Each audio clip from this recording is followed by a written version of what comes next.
زنا سے بچنے والے کے لیے دنیا اور آخرت میں انعامات کا سبق آموز سچا واقعہ۔ خوبصورت لڑکی نے جب اللہ کے ولی کو برائی کی دعوت دی تو بزرگ نے اپنے ساتھ ایسا کیا کیا کہ لڑکی دیکھ کر ہی مر گئی، مگر سزا پھر بھی بزرگ کو دی گئی۔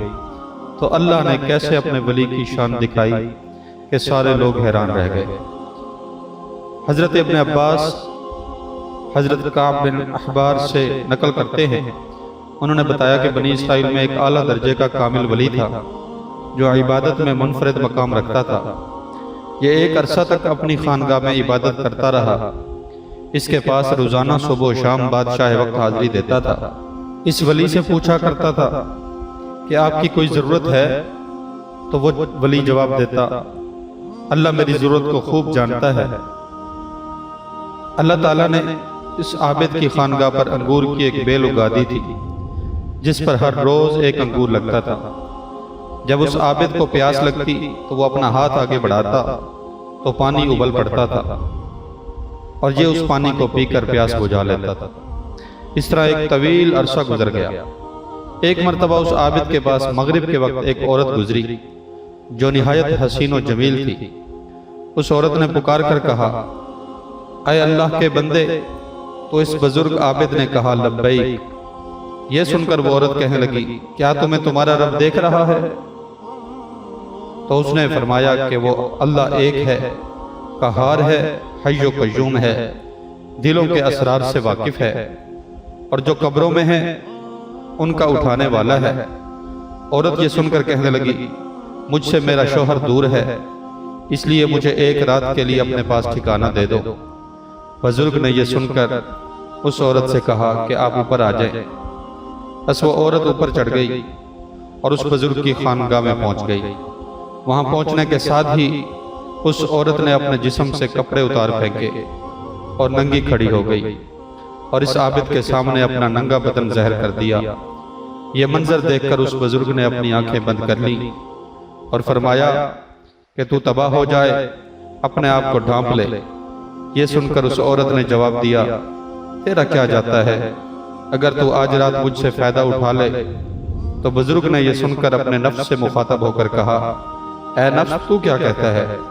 نفس کہنے لگا، اللہ کی قسم میں تو فائدہ ہی اٹھاؤں گا۔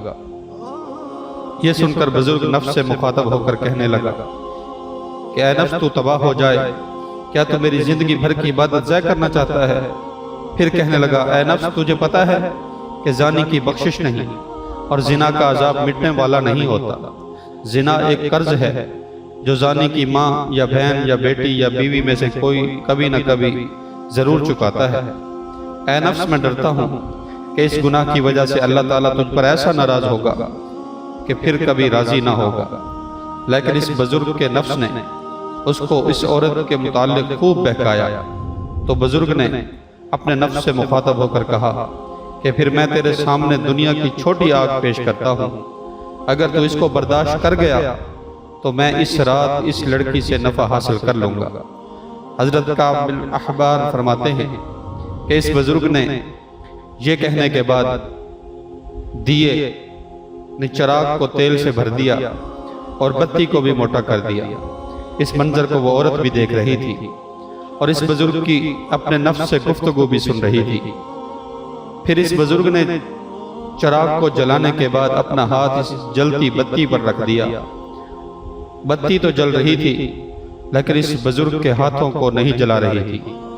یہ دیکھ کر بزرگ چیخ کر آگ سے کہنے لگے، اے آگ تجھے کیا ہوا، مجھے جلاتی کیوں نہیں؟ تو پھر آگ نے اپنا کام شروع کیا۔ سب سے پہلے اس بزرگ کا انگوٹھا جل گیا، پھر اس کی انگلیاں جل گئی، پھر اس کا مکمل ہاتھ جل گیا۔ تو یہ منظر دیکھ کر اس عورت نے زوردار چیخ ماری اور اس دنیا سے کوچ کر گئی۔ پھر اس بزرگ نے اس عورت کے جسم کو اس کے کپڑوں سے ڈھانپ دیا۔ جب صبح ہوئی تو شیطان لعین نے چیخ کر کہا، اے لوگو، فلاں بیٹی سے فلاں عابد شخص نے زنا کیا ہے اور زنا کرنے کے بعد اس کو قتل بھی کر دیا ہے۔ چنانچہ جب یہ خبر بادشاہ وقت تک پہنچی تو بادشاہ اپنے لشکر اور رعایا کے ساتھ سوار ہوا اور عبادت خانے تک پہنچ گیا جہاں وہ ولی عبادت کیا کرتا تھا۔ وہاں پہنچ کر بادشاہ زور سے چیخا تو عابد نے اس کو جواب دیا، بادشاہ نے عابد سے پوچھا فلاں کی بیٹی فلاں کہاں ہے؟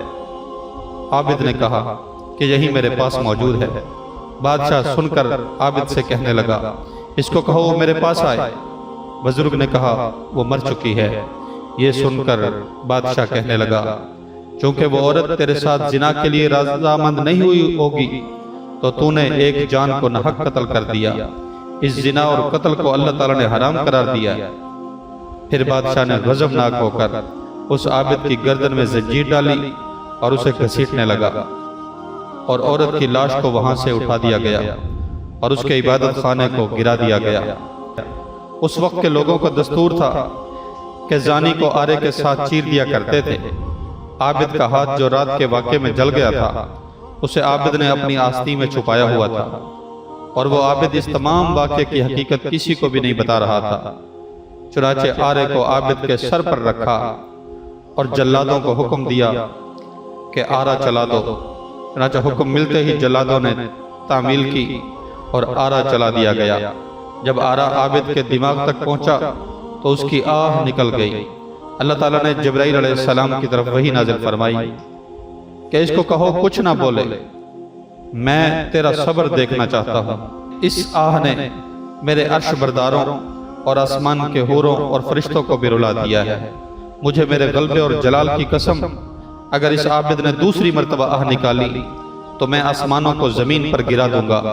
چنانچہ اس عابد نے انتہائی صبر کا مظاہرہ کرتے ہوئے دوسری مرتبہ آہ نہیں نکالی کہ کہیں میری آہ کی وجہ سے ساری دنیا برباد نہ ہو جائے، اور نہ ہی اپنی صفائی کی کوئی بات بتائی، حتیٰ کہ اسی حالت میں اس کا انتقال ہو گیا۔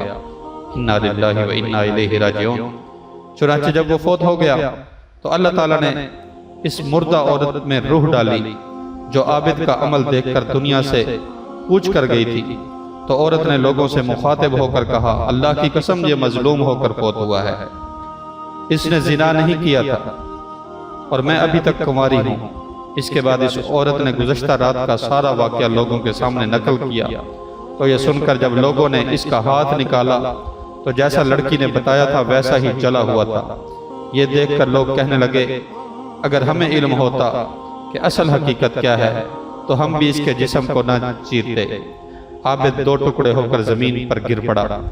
لڑکی بھی جیسے پہلے مردہ تھی ویسی ہی ہو گئی۔ پھر ان دونوں کو دفنانے کے لیے قبریں کھودی گئی تو اس عابد کی قبر میں کستوری، عنبر اور کافور کی خوشبوئیں مہک رہی تھی۔ پھر ان کا جنازہ پڑھنے کے لیے ان کی میتوں کو لایا گیا تو آسمان سے کسی نے منادی کی اصبروا حتی نصلی علیہ الملائکہ، صبر کرو یہاں تک کہ فرشتے ان کا جنازہ پڑھ لیں۔ اس کے بعد لوگوں نے ان کا جنازہ پڑھا اور دفن کر دیا۔ پھر اللہ تعالیٰ نے ان کی قبر پر چمبیلی کو اگا دیا اور لوگوں نے ان کی قبر پر تختہ دیکھا جس پر لکھا ہوا تھا کہ شروع اللہ کے نام سے جو بڑا مہربان اور نہایت رحم والا ہے۔ اللہ عز و جل کی طرف سے اپنے بندہ اور اپنے ولی دوست کی طرف سے میں نے اپنے عرش کے نیچے ایک ممبر لگایا ہے اور اپنے فرشتوں کو گواہ بنایا ہے، اور میں نے جنت الفردوس کی 50,000 عورتوں سے اس ولی کا نکاح کیا۔ میں اپنے فرما برداروں اور مقربین کو ایسے ہی انعام و اکرام سے نوازتا ہوں۔ پیارے دوستو، سبحان اللہ، اس واقعہ کو پڑھ کر ایمان تازہ ہو جاتا ہے۔ اللہ تعالیٰ نے اپنے بندوں پر کتنا انعام فرمایا۔ جو اس کی اتباع کرتا ہے اس کے لیے کامیابیاں ہی کامیابیاں ہیں۔ اللہ کے اس ولی نے دنیا میں اللہ تعالیٰ کی خاطر اپنے نفس کی اتباع نہیں کی، جس کی وجہ سے وہ رب کا مقرب بن گیا۔ اللہ تعالیٰ اسی طرح تمام مسلمانوں کو نفس کی غلامی سے بچائے۔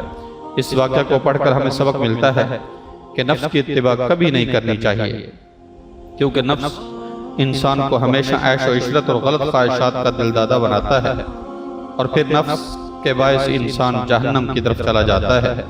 نیز آپ اس واقعہ سے اندازہ لگا سکتے ہیں کہ زنا پہلی امتوں میں بھی کتنا قوی اور برا فعل سمجھا جاتا تھا، اور اس کی سزا ان لوگوں نے کتنی سخت رکھی ہوئی تھی، یعنی زانی کو آرے سے چیر کر دو ٹکڑے کر دیا کرتے تھے۔